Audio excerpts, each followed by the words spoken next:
Assalamualaikum warahmatullahi wabarakatuh. Perkenalkan, nama saya Dwi Wulandari dari kelas 12 IPA 2 absen 14. Di sini saya akan menghafal mengenai 5 kaidah usul fikih atau yang biasa disebut qawaidul khamsah. Untuk yang pertama, al-muru bimiqasiha. Segala sesuatu itu tergantung pada tujuannya.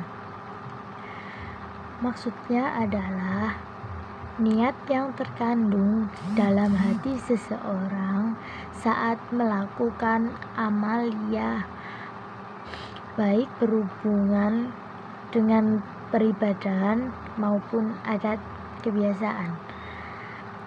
Landasan hukum untuk ini adalah firman Allah Subhanahu wa Ta'ala, surat Al-Bayyinah ayat 5. Wa ma umiru illa liya'budullaha mukhlisina lahuddina hunafa. Artinya, padahal mereka tidak disuruh kecuali supaya menyembah Allah dengan memurnikan ketaatan kepadanya dalam menjalankan agama yang lurus. Dan contoh penerapannya adalah ketika wanita dalam keadaan haid lalu membaca Al-Quran. Ini apabila wanita tersebut meniatinya dengan niat membaca Al-Quran, maka hukumnya akan haram. Namun ketika wanita ini membaca bismillah dengan niat berzikir, maka hukumnya akan menjadi halal. Dan sebaliknya tadi, apabila membaca bismillahnya dengan niat membaca Al-Quran, maka nanti hukumnya akan menjadi haram. Baik, untuk kaidah yang kedua yaitu al-yakinu la yazulu bisaki. Artinya, keyakinan tidak bisa dihilangkan dengan keraguan. Maksudnya di sini adalah semua hukum yang sudah berlandaskan pada suatu keyakinan itu tidak dapat dipengaruhi oleh adanya keraguan-keraguan yang muncul. Untuk landasan hukumnya yaitu firman Allah Subhanahu wa Ta'ala dalam surat Yunus ayat 36 yang berbunyi sebagai berikut.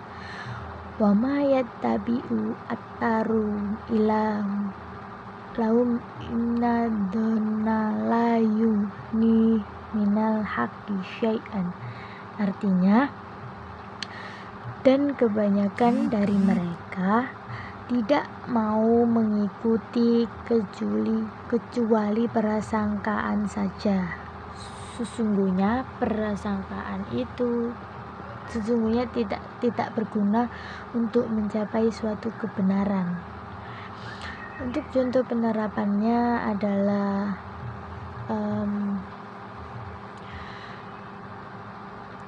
semisal seseorang itu ragu-ragu tentang ia itu sudah berhadas atau belum, maka yang dijadikan ukuran adalah kondisi yang telah ada sebelumnya, yaitu semisal yang pertama, jika kondisi sebelumnya ia belum wudu, maka ia dianggap batal. Namun jika kondisi sesungguhnya ia sudah berwudu, maka yang dianggap adalah ia sudah bersuci atau dalam keadaan suci. Kaidah ketiga, al-masaqatu tajlibu taisiru. Kesulitan itu menarik pada kemudahan.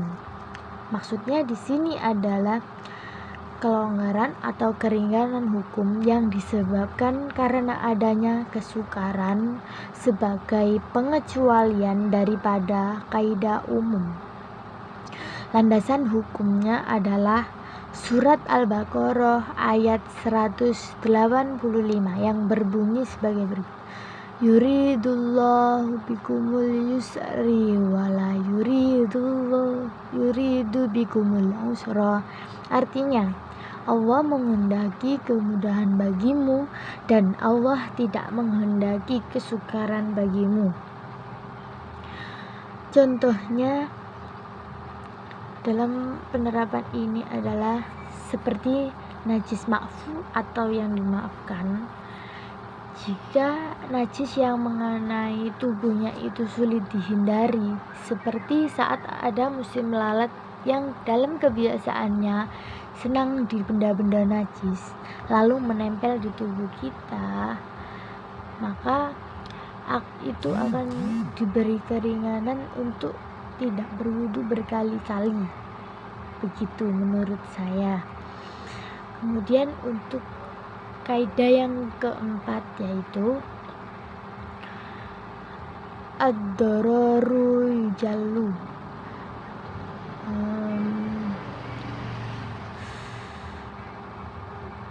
Kemadorotan itu harus dihilangkan. Nah, maksudnya di sini adalah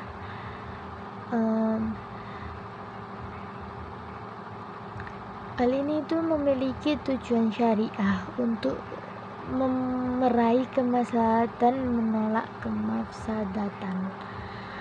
Maksudnya dan landasan hukumnya Surat Al-A'raf ayat 55 yang berbunyi wafil ardi dawaladufsi. Artinya, dan jangan kamu sekalian membuat kerusakan di bumi. Dan untuk contoh penerapannya adalah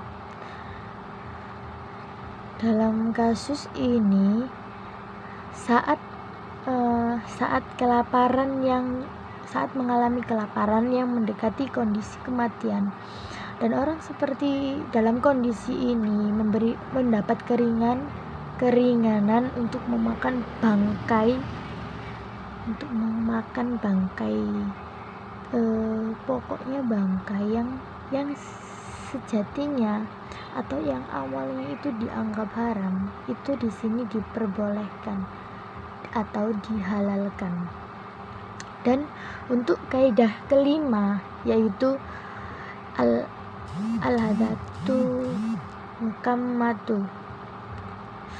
Kaidah ini bermaksud bahwa semua cara hidup dan kehidupan itu dibentuk oleh nilai-nilai yang diyakini sebagai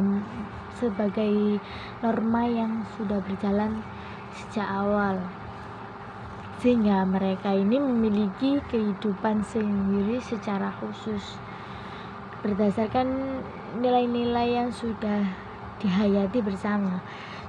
Untuk landasan hukumnya yaitu sabda Nabi Shallallahu Alaihi Wasallam.